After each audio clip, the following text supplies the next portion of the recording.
सईद साहिब, कितने दिन हो गए हैं समरा ने हमारे साथ बैठकर ना तो खाना खाया है ना ही कोई बात की है। मिसिस सईद ने अफसुर्दगी से शोहर की जानिब देखते हुए कहा।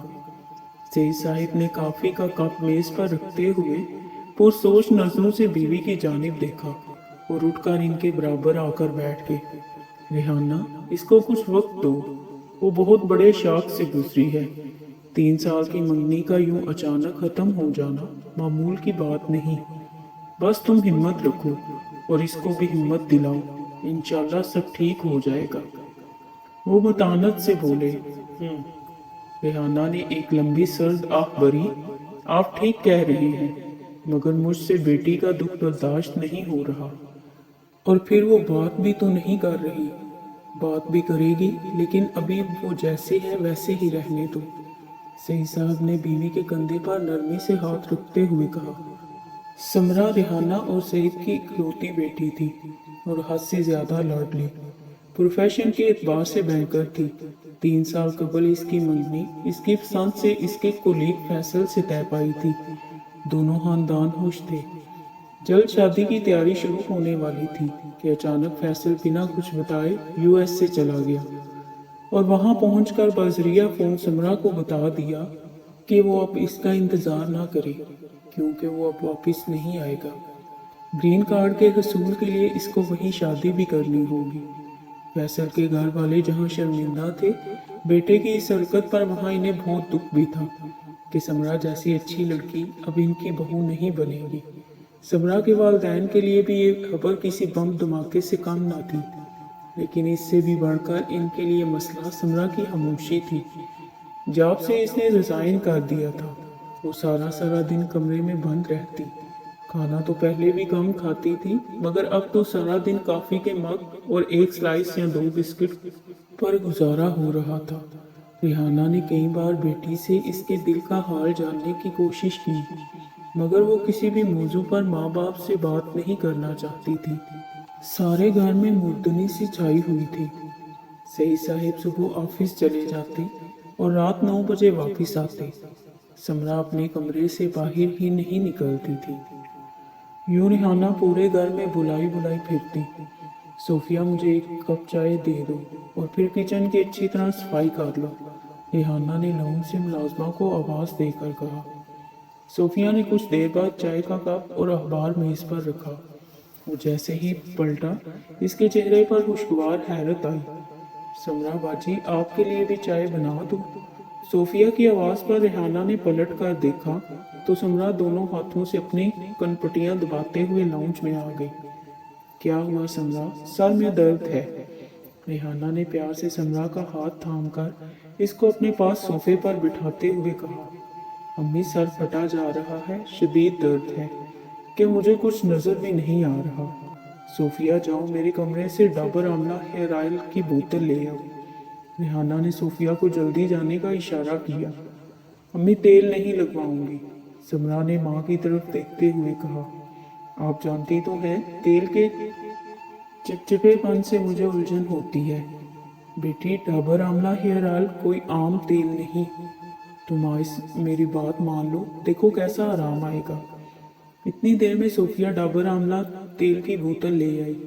समरा, तुम नीचे कुशन पर बैठ जाओ, रेहाना ने समरा से कहा। तो बादल न हंसता सोफे से उठकर मुंह बसूरती नीचे कुशन पर बैठ गई। रेहाना ने डाबर आमला हेयर ऑयल की बोतल को अपनी हथेली पर उल्टा और समरा के सर पर लगाना शुरू कर दिया। अम्मी, ये खुशबू किस चीज की है? समरा ने आंखें बंद किए कि माँ से पूछा। बच्चे, ये डाबर आमला हेयर ऑयल की खुशबू है। देखना, तुम्हारी आधी तकलीफ तो इस खुशबू से ही खत्म हो जाएगी। वो मुस्कुराई। समरा के बाल बिल्कुल खुश्क और रूखे हो रहे थे और बुरी तरह उलझ रहे थे। रेहाना अब समरा के सर पर बाकायदा चंपी कर रही थी और वो महसूस कर रही थी कि समरा के तने हुए तासुरात अब ढीले पड़ते जा रहे थे। तुम्हें पता है समरा, अम्मा भी हमेशा डाबर आमला हेयर ऑयल ही हम बहनों के सर पर लगाया करती थी, और जैसे तुम्हें इसकी खुशबू अच्छी लगी, मुझे भी ये खुशबू बेहद पसंद है। आखिर अम्मा की भी तो याद दिलाती है। रेहाना ने बेटी के बालों की नोकों पर प्यार से आयल लगाते हुए कहा। समरा ने अपने पांव पसार कर इन पर तकिया रखते हुए माँ से कहा, अम्मी सोफिया से कहे मुझे काफ़ी बना दे। समरा की आवाज़ सुनकर ही सोफिया किसी जिन की तरह हाजिर हो गई। जी बाजी अभी लाए, कहते ही वो किचन में घुस गई। समरा कुछ खा भी लो बेटे, कब तक भूखी रहोगी। माँ थी ना, बेटी के दुख पर इससे ज्यादा दुखी थी। अम्मी जोर से चंपी कीजिए, बहुत आराम मिल रहा है। समरा ने माँ की बात सुनी अनसुनी करके कहा, तुम्हें पता है समरा, तुम्हारे अब्बू से शादी से पहले मेरी बात मेरे तायाजाद से तय थी। क्या? समरा ने हैरत से सर घुमाकर माँ को देखा।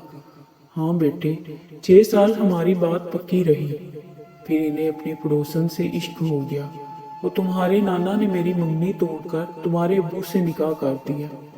कुछ दिन मैं अफसरदा रही, फिर अम्मा के समझाने पर अकल में ये बात आ गई कि जो आपका था ही नहीं, इसके लिए क्या रोना। इस जमाने में मेरे भी सर में बहुत दर्द रहता था, आंखें जलती रहती थी। तुम्हारी नानी रोज मेरे सर पर डाबर आंवला तेल लगाती थी। मैं तो इतनी अच्छी चंपी करती नहीं जो वो किया करती थी। बस सर दर्द भी भाग गया और फिर कभी नहीं हुआ। रेहाना खुलकर मुस्कुराई। अम्मी अब्बू ने कभी आपसे ऐसी कोई बात नहीं की जिससे आपके सर में दर्द हो। समरा ने हंसकर माँ को देखा और बेटी को कितने दिनों के बाद यूं खिलकर हंसता देखकर रेहाना की आंखें नम हो गईं। मेरी जान, ये बताओ घर में डाबर आंवला हेयर ऑयल की चंपी ज्यादा कौन करवाता है? अब्बू। समरा ने मुस्कुराती निगाहों से माँ को देखा और दोनों माँ बेटी खिलखिलाकर हंस पड़ी। अम्मी, सर दर्द बिल्कुल खत्म हो गया। आप मेरे लिए अच्छा सा नाश्ता बनवाएं, आज मैं पेट भर कर खाऊंगी। और रेहाना ने प्यार से समरा के सर पर चपत लगाई और डाबर आंवला हेयर ऑयल की बोतल को चूमकर धीरे से कहा, तुम ही तो हो मेरे घर की खुशियों की ज़मीन। वीडियो अच्छी लगे तो इस वीडियो को लाइक, शेयर और चैनल को सब्सक्राइब कर दें और बेल आइकन को प्रेस कर दें ताकि हर आने वाली नई वीडियो का नोटिफिकेशन आपको मिल सके।